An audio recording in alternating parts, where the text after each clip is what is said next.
We All Belong. This is a segment that we started a few years ago where we try to think about where we've been, where we are, and where we're going. And today we're joined by Bruce Holmes, a former linebacker for the University of Minnesota in the mid-'80s. And Bruce, thank you very much for joining us this afternoon. Thank you for having me, Darrell. Yeah, we appreciate it. One question I always like to start off with is what was your path? What was your path to get to the University of Minnesota? Man, that is it's interesting.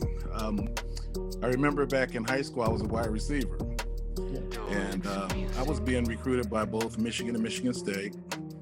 I actually was on the verge of signing with the University of Michigan, and in Michigan, Bill McCartney came in. He said, "You're going to be a great linebacker," and I said, "I'm a wide receiver. I wear number 88. I'm Lynn Swan." So basically, that kind of was a turn off. And then Charlie Baggett, who was the wide receivers coach, paid me a visit in Detroit, and he told me I was going to be a wide receiver. And so that made me excited. I started recruiting other top talents around Detroit: Pepper Johnson, Terrence Roberson, who actually signed with the University of Minnesota. Pepper dropped off at the last minute. Terrence said, "Hey, let's go. Let's go up to the University of Minnesota and let's win a Rose Bowl." And so Terrence and I we came to Minnesota, and they redshirted me the first year. Terrence actually played, and then the next spring, before spring practice, I went to look at the depth chart, and I didn't see my name on offense. I started to walk away from the depth chart to find out what was going on. And somebody said, "Hey, Bruce, you're the starting defensive end." And so I said, "Okay, so I am a linebacker." So that's how I got to the University of Minnesota, and that's how I became a defensive player. Well, I guess that wouldn't be the first time that a coach told someone what they wanted to hear to get them here, and then things work out. But it did work out for you. Can you talk just a little bit about, we talked about this yesterday when we were prepping for this, Lou Holtz and that transition from the coach you had, and what Lou was like? Well, Lou was actually a phenomenal coach, phenomenal person. I actually credit Lou for everything that has happened in my life over the years. One day, Lou gave me a call. He said, "I need to talk to you." And I thought I was in trouble. So I went over to the office, and he said, "Come in." And I sat down, and I was like, "What is he going to tell me? I don't remember doing anything wrong." And Lou just simply spoke to me and told me, he said, "You're a talented person. A lot of great things are going to happen in your life if you just do one thing." And I said, "What's that, coach?" And I was a little cynical at the time. And he said, "Just treat other people the way you want to be treated." And I thought about that as I was walking out the office, and I said, "You know what? I'm going to live my life by that, and we're going to see what happens." And tremendous things have happened in my life, and I consider, even though I haven't talked to a coach in a while, I consider a coach a great mentor and a great friend. After my college career was over, he helped me to get into graduate school at the University of Minnesota, St. Mary's. He helped me get my first job years after I left the University of Minnesota. So I credit Lou for a lot of the successes I've had in my life, and I'm glad that I was able to cross paths with him. I'm going to jump out of football quick because I think what you're doing now is really important. I followed you from afar, and if you could just talk a bit about, you're currently a commissioner in the state of Georgia. If you could just talk a little bit about what you're doing now and how you got there. It's very, very interesting to me. And I played professional football for 7 years between the Canadian Football League and the NFL. That ended in 1993, and somehow I fell into the pharmaceutical industry with Merck and stayed in that industry for about 20 years. While living in Minnesota, I got recruited by Johnson & Johnson. I was called to a meeting in Atlanta while living in Minnesota, and it was in December. I got off the plane. It was 80 degrees in Atlanta, and it was 60 below zero wind chill in Minneapolis. And I said, "Man, I'm moving to Atlanta."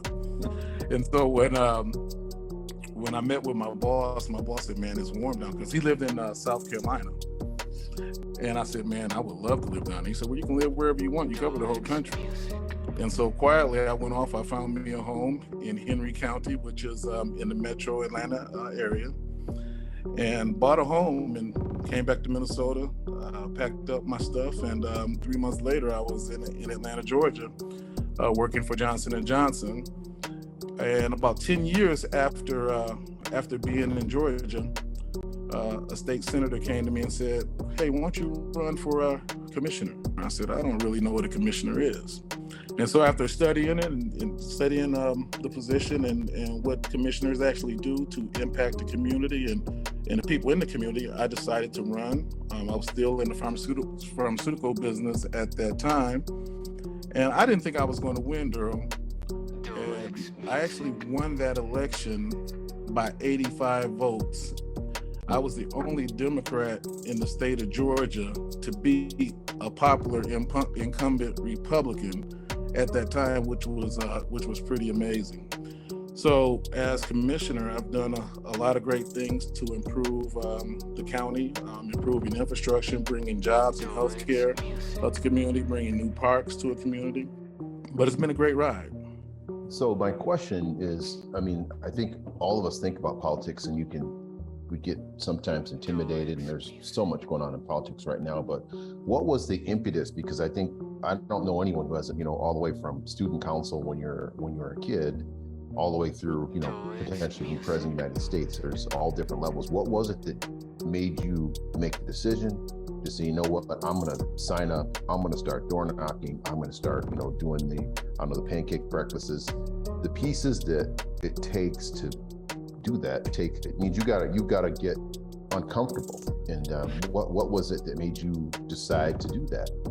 When I was in Minneapolis before I left, I had started a youth organization called Universal Sports, where we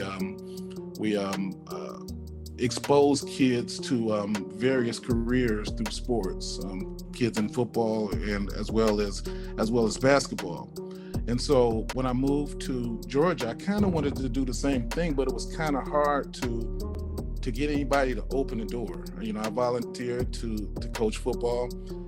I really wanted to give back to the community, and I thought by earning some type of political position that would allow me the opportunity to give back to the youth and provide me that platform where I can have some type of control in terms of impacting the lives of people in my community. Really? So also being probably not very men of color, not many men of color doing what you're doing currently. Well, I was actually the first in this particular county, which is part of the metro Atlanta area. Nobody thought it would happen, but it did. I think the message of improving people's lives and helping to improve their property values in their communities, I think that resonated with both white and black voters, and people felt comfortable with, electing me and voting for me. And I'd never had a challenger up until this particular point. Wow. That's great. Well, thank you.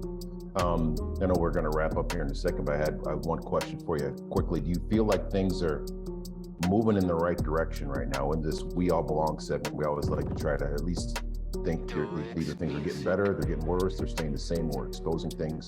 How do you feel like we're moving forward? That's a pretty tough question, considering the environment of the entire country. It seems like everybody is against each other right now. Somehow we're going to have to find a way to find common ground and pull together. I'm not exactly sure what the future holds for America, but I hope that somehow we can get back on the right track as Americans. Yeah, I hope so too. Well, you're in an important state, and we appreciate everything that you're doing. I want to, one final note is, do you have a favorite memory from the University of Minnesota over the course of the 5 years that you were here? I have a lot of them, and you know, I think those were the most important times of my life. From the first day I stepped on the University of Minnesota campus, having Bob Stein as my original mentor, crossing the paths of Holmes, developing friends like yourself, Pete Nigerian, and others at the University of Minnesota. It has been a phenomenal trip, and one that I will never regret, and one that I will never forget. Thank you, Bruce. Thanks for coming on. We All Belong. Very much appreciate it. And I do remember one time you and I had a conversation, and you decided that it was time to be nice and be kind to people. And I think that was something that you imparted into me that I've always tried to carry with me to be a good person. So you did your part in passing the torch to myself, and I'll do my absolute best to continue to carry it. So thank you for everything you've done. That sounds great, man. I appreciate you having me on, and go Gophers.